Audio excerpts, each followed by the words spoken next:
So we started talking about this a little bit, but for those of us who've gone back to rewatch the show at any age, I wanted to ask if like your perspective of the characters has changed at all. Like, does it change with every rewatch? Are there some characters that you loved during your first watch that you maybe like question more during your second or third watches of specific episodes, seasons, etc.? Laura, what do you think on this? Yeah, so I will say it. I don't have the advantage of hindsight here, so I can't really know what I would have thought as a teenager. I think I would have been totally enamored with the idea of Jess Mariano, and I would have thought he was the coolest. But I can say, watching this as a full-ass adult, I have always, since I started watching this show, felt that Rory and Lorelai, both together and separately, individually, can be really insufferable. And it always seems to coincide with their terrible taste in men. Like, I feel like their worst character flaws come out simultaneously with them making really questionable dating choices. Can't wait to talk about that further. Yeah. So, I mean, that's not to say that I don't like them as characters or that I don't find them to be compelling characters. I think they are. They can just be a little annoying sometimes, the way they complain about their problems. I'm like, oh, no, like you have to talk to your parents once a week so they'll pay for your daughter's fancy ass education. Oh, well, like, there's not a point of reference. There's not a, like, how relatable is that, right? Right, exactly. I'm like, oh no, boo-hoo, you don't want to be part of your rich girl world, but you still want the safety net of it, you know? So I think that always kind of irritated me about, honestly, the both of them, because Rory certainly has her occasions like that as well. But I will say, someone who I really do appreciate, and we'll talk about characters later, but I have to give Emily Gilmore a special shout out. She's not perfect. She is often wrong. In fact, I would say more often than not, she's wrong. However, she is such a queen. And I think at times demonstrates more self-awareness than she gets credit for. And I just find her to be really, really funny. So she is someone who always stuck out to me as a character that I liked, even though I don't know that we were intended to like her, at least not at the beginning. Mm-hmm. No, I agree with you. I think that the older I get, the more I think that maybe Emily it might be the best Gilmore Girl, but she's not without flaws for sure. And I think that part of the reason why it's easier to forgive her in hindsight, or if you are watching the show as an adult, is because you realize that she is also a byproduct of her circumstances, just like Lorelai and Rory are. She was brought up in a different time, and she even says this too, like, I think across the series a few times, that she doesn't know how to not be a wife, and she was raised basically just to be who she is. To marry well, to marry rich, to stick with the life that her parents had given her, to like just devote her life to her husband and all of these functions that seem like they have no meaning, like the DAR luncheons and stuff like that. But that means something to her because that's all her life is comprised of. And sometimes you do want to shake her because like you realize that like she's like lashing out instead of just telling Lorelai like, hey, the reason I'm so hurt is because I wish I had the relationship that you have with your daughter. And the fact that it takes her so long to say that or to explain that is very frustrating. But then you also, like, again, just have to understand that, like, she probably didn't grow up feeling like she could, like, that was even a possibility for her in terms of relationship with her own mother. I think we see a little bit of that too, like how she's also subject to berating when Richard's mom comes, the other Lorelai. Yep. Because she basically treats her exactly how she treats Lorelai. She's just like picking apart every little thing every time she ever comes into the show. So yeah, it's an interesting dynamic for sure. Yeah, and we definitely see Emily try to project the relationship she wished she'd had with Lorelai onto Rory, because there is a pretty significant arc of the series where Rory is living with her grandparents and has made some pretty significant changes to like the plan that she's pursuing for life. And it's clear that Emily is very excited and relishing in this idea of having the relationship that she always wanted with Lorelai but never got, because that's just not who Lorelai was. And it's not to say that it's not who Rory is, but I think Rory has a little bit more of that in her than Lorelai did. I think to a point you brought up earlier, Pam, where it's like Rory, I think, has more tolerance for like the world of the wealthy elite. And that's why we see her gravitate more towards friend circles and relationships and contacts who fall in that like upper social echelon, if you will.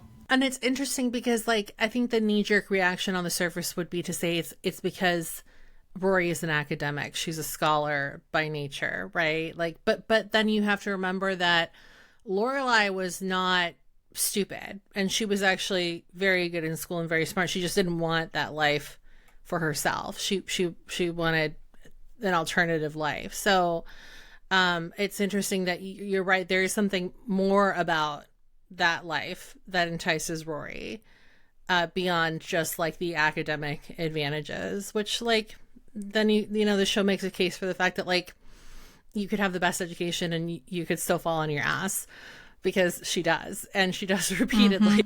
Yep. Yeah.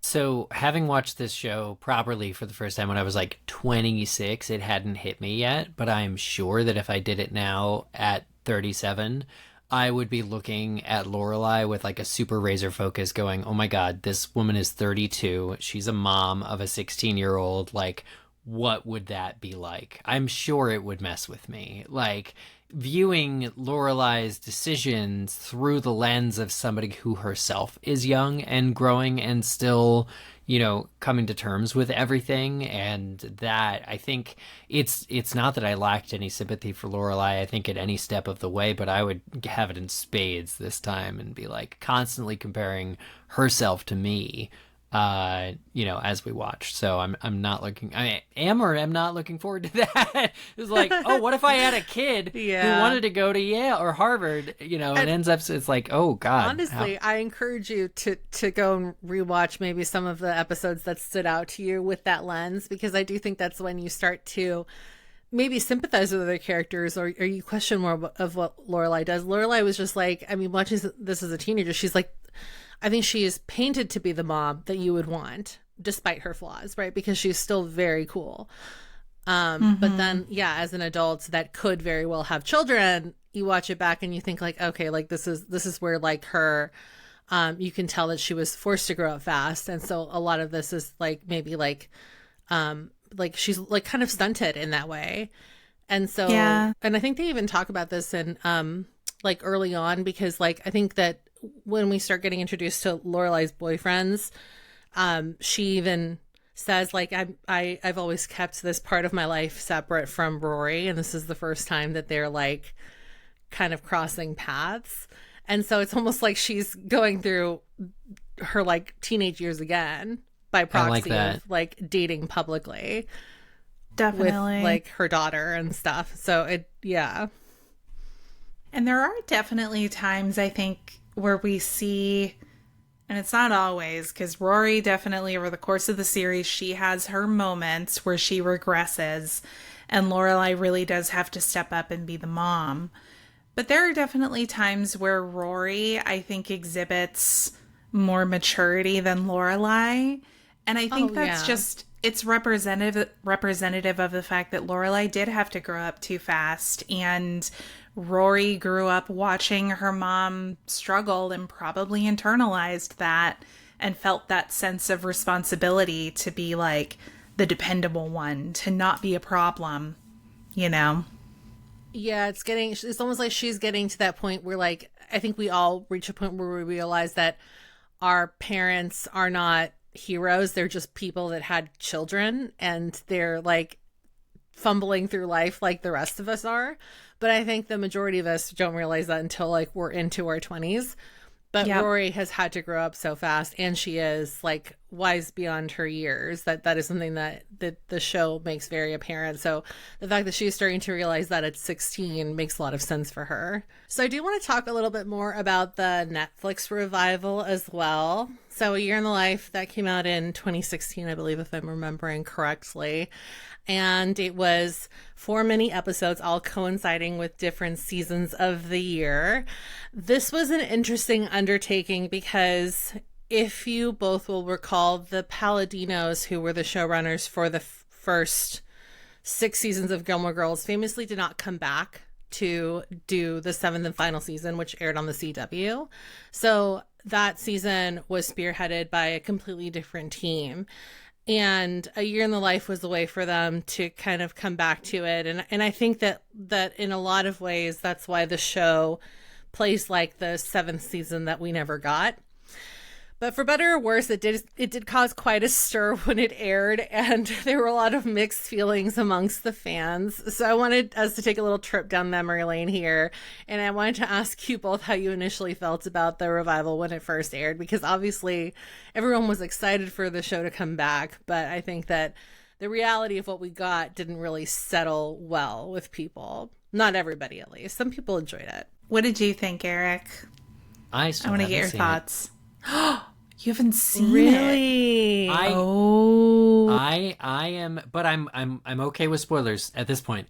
I Okay. didn't realize it's been 9 years since that came, but this feels like yesterday. I was going to this cup is for the Gilmore Girls Year in a Life revival on Netflix. Literally, that means I've had this cup that I'm drinking out of, this paper cup, for 9 years.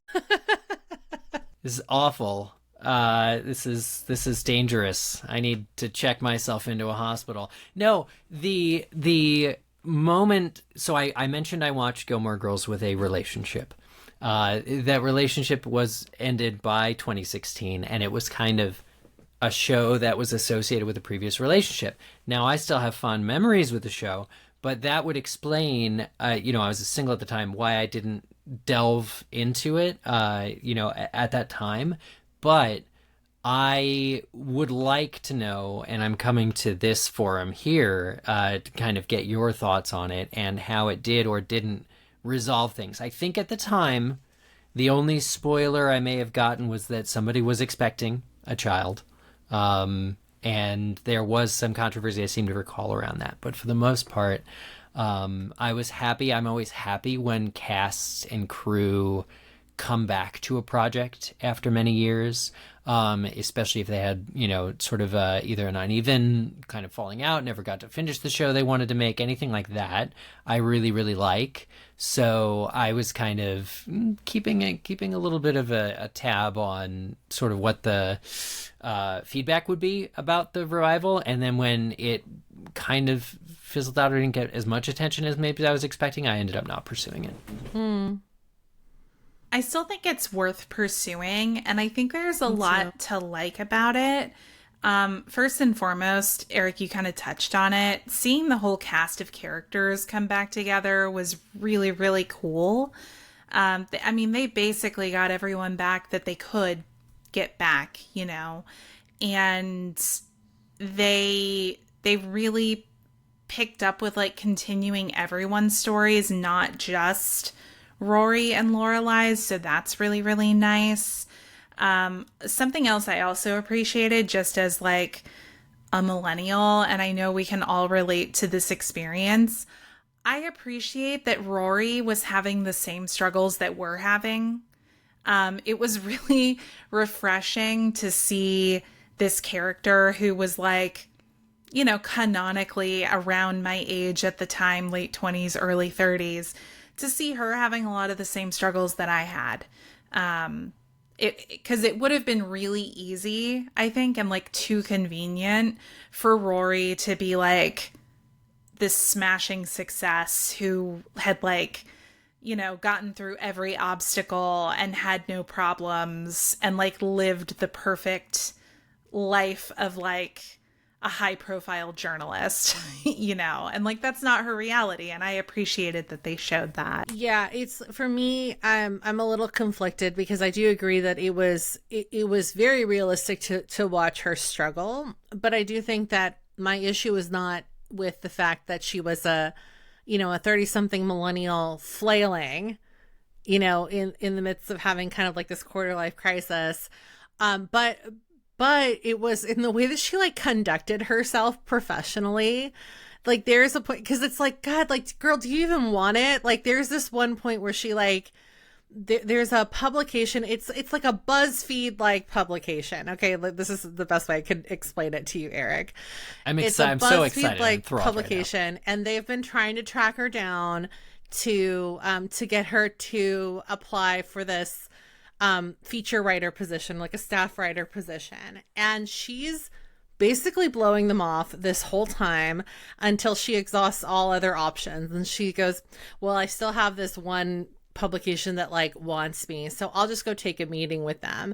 And she thinks that because they want her so badly that they're just going to hand her the job. And when she gets there, she's all offended because the editor-in-chief, who is younger than her, is like, so like what do you think you could bring to the table? Like, tell us about like what we get when we hire Rory Gilmore. So she gets a fair treatment interview. Exactly. Yep. And she's like all upset about that. And she's not even prepared with any pitches. She doesn't know anything about the publication.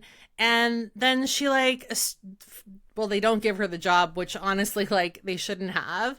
But it's the fact that she didn't even treat it with the amount of respect that it deserved, you know? And she kind of does this like a couple times. And that is what is the most frustrating, because even though she has all this opportunity, all these leads, she's almost like self-sabotaging.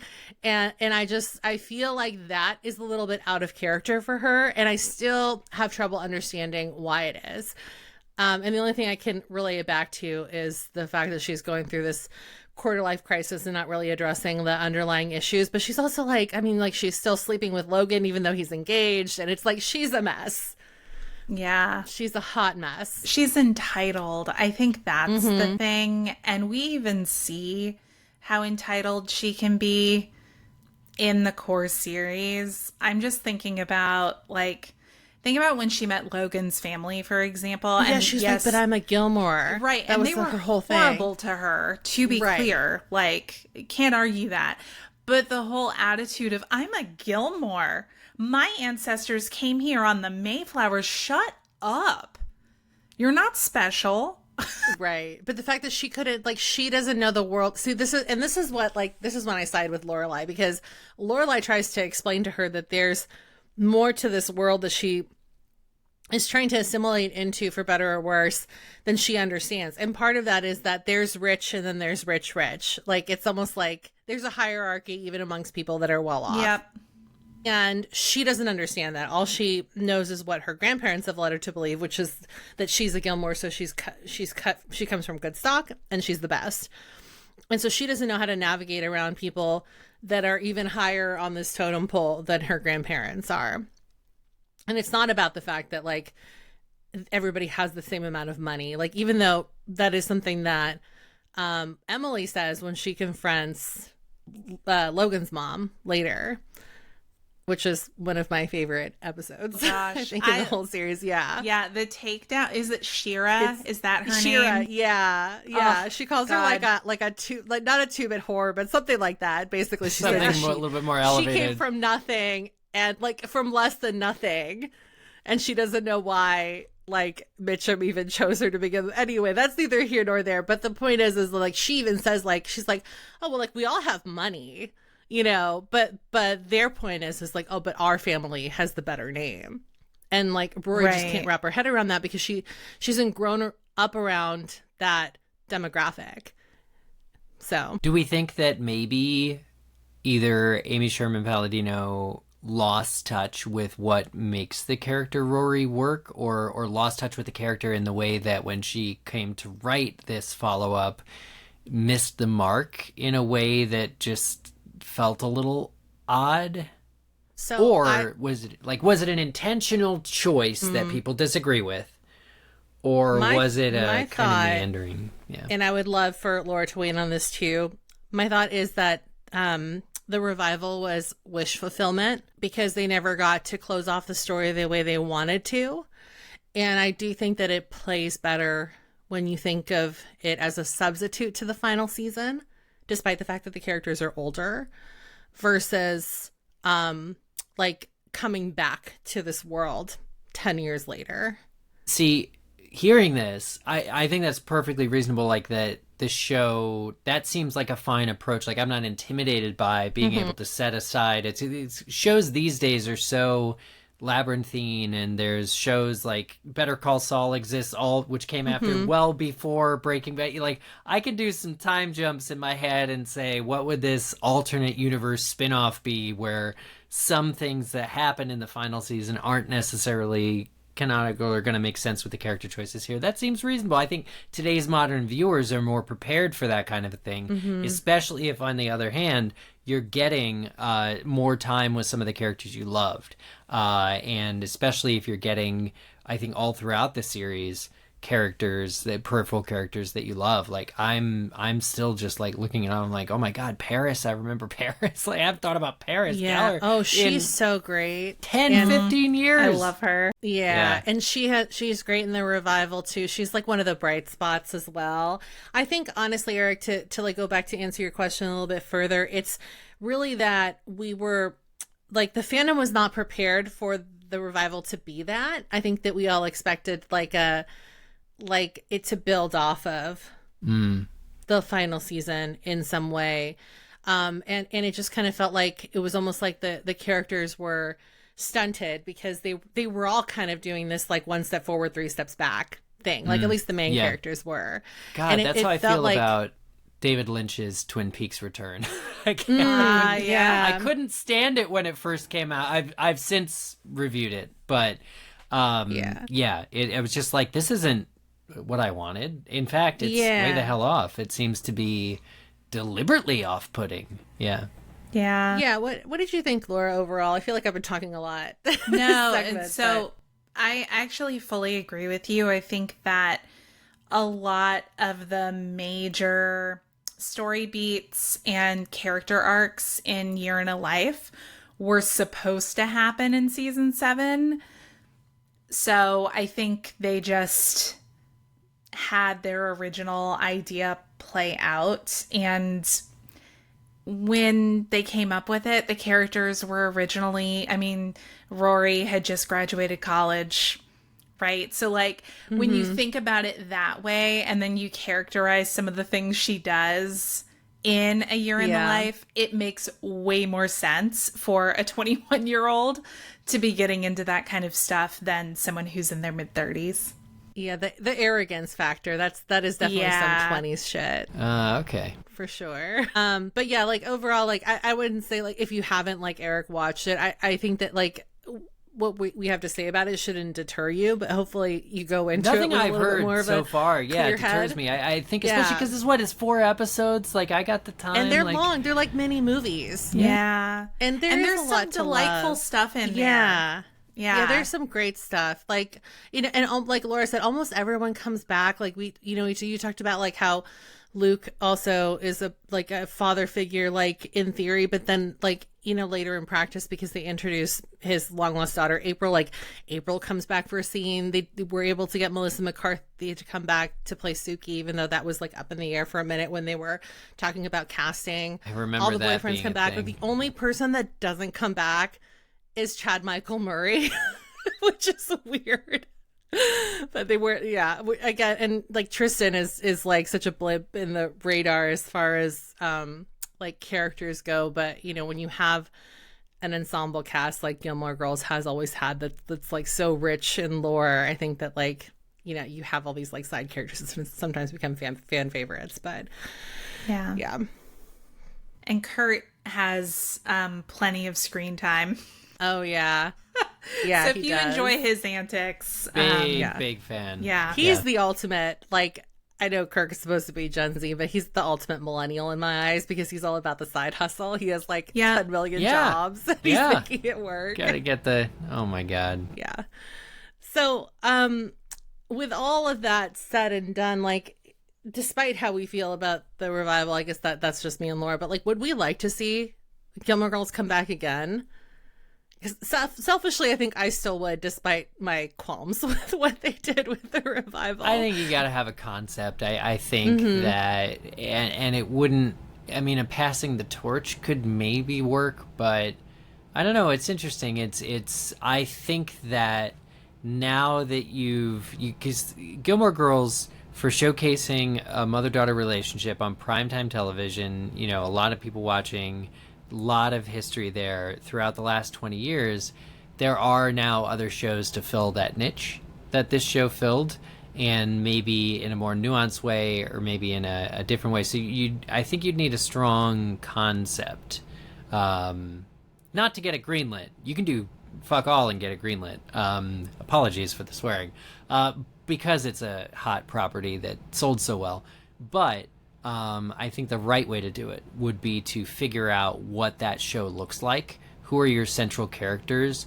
What, if any, returning characters? Like, what's the angle on how they'll relate to one another? And then similarly with the original Gilmore Girls show, what events are happening around these characters that, you know, create the story, and we get to what makes it exciting for us to watch the next generation of Stars Hollow citizens. Yeah. I think they left the door open. So I think they could come back if they wanted to.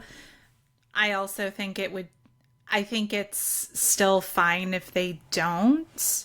But they could if they wanted to. But I agree with Eric, like, they need to actually have a story and a premise in mind, and not just have it be, okay, a continuation of the story we were telling in A Year in the Life, because obviously that had mixed reception from the fans. And also, again, like, the characters did at points feel kind of weird in that one. So I would watch it if they brought it back. Like, I'm too invested at this point, but my hope is that they actually have a story to tell, and it's not just more wish fulfillment. Yeah, for sure. I think as long as, like, the characters don't slip backwards like that too much, I think that I would be fine with it, because that was my biggest qualm. It just felt like they regressed too much. I agree. And that's not just with Rory. I think Lorelai regressed too much. I think Luke regressed too much. That relationship regressed too much. Well, yeah, before they resolved it. So you basically saw something play out that you'd already seen play out before. I was like, didn't we do this already? Yeah, exactly. Like, yeah, that was kind of annoying. Mm-hmm. We're gonna take. Oh, you go ahead.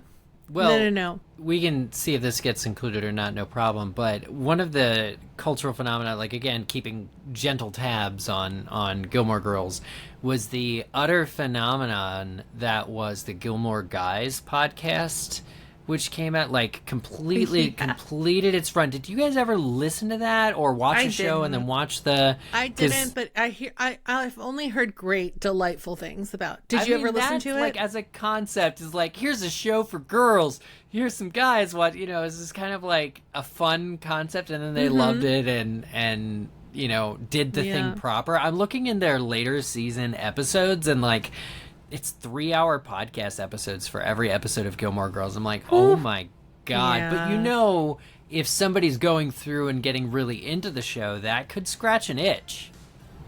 Well, yeah, and I know that Scott Patterson, who plays Luke on the show, he also has a rewatch podcast now. So there's a lot of content out there for sure. Well, we're going to take another really quick break, and then we'll be back to break down some of our all-time favorites.